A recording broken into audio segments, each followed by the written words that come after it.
Hello Nazreen, ਅੱਜ ਅਸੀਂ Punjabi theatre 'ਚ ਆਏ ਹਾਂ ਤੇ ਇੱਥੇ ਡਰਾਮਾ ਸ਼ੁਰੂ ਹੋਇਆ ਰੌਲੇ ਪਾਇਲ ਦੇ। ਤੇ ਇਹ ਦੇਖੋ ਕਿੰਨੀਆਂ ਖੂਬਸੂਰਤ ਸ਼ਖਸੀਅਤ ਜਿਹੜੀਆਂ ਨੇ ਉਹ ਦੇਖ ਕੇ ਨਿਕਲੀਆਂ ਨੇ। ਇਹਨਾਂ ਦਾ ਅਸੀਂ ਇੰਟਰਵਿਊ ਲੈਂਦੇ ਹਾਂ, ਇਹਨਾਂ ਨੂੰ ਪੁੱਛਦੇ ਹਾਂ ਜੀ ਅਸਲਾਮ ਵਾਲੇकुम। ਇਹ कैसा लगा ड्रामा ਤੁਹਾਨੂੰ? बहुत ज़बरदस्त, बहुत अच्छा परफॉर्मेंस किया है भाई ने। अच्छी कास्ट, अच्छा परफॉर्मेंस, बहुत अच्छी कास्ट की है। ਤੇ ਇਹ ਇੱਕ ਕੁਐਸਚਨ ਹੈ ਕਿ ਰੈਗੂਲੈਰਿਟੀ ਗਵਰਨਮੈਂਟ ਨੇ ਖਤਮ ਕੀਤੀ ਹੈ। ਇਹਦੇ ਵਿੱਚ ਰੈਗੂਲੈਰਿਟੀ ਤੇ नहीं है, ਤੁਸੀਂ ਫੈਮਿਲੀ ਨਾਲ ਦੇਖ ਸਕਦੇ ਹੋ। जी बहुत अच्छा फैमिली ड्रामा है, फैमिली शो है, अच्छा ड्रामा बनाया है, बहुत अच्छा है। पायल ने अच्छी कास्ट बनाई है, पायल का बहुत अच्छा रोल है।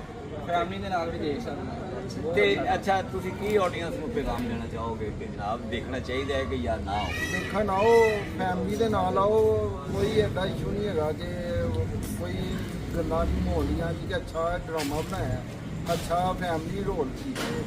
ਮਜ਼ਾਹੀਆ ਹੈ। ਤੇ ਬਹੁਤ ਸ਼ੁਕਰੀਆ। ਤੇ ਨਾਜ਼ਰੀਨ, ਇਹ ਪੰਜਾਬੀ ਥੀਏਟਰ 5 ਪੀਰ ਰੋਡ ਦੇ ਉੱਤੇ ਸ਼ਾਦੀਪੁਰ ਤੇ ਦੇਖਣਾ ਨਾ ਭੁੱਲਣਾ।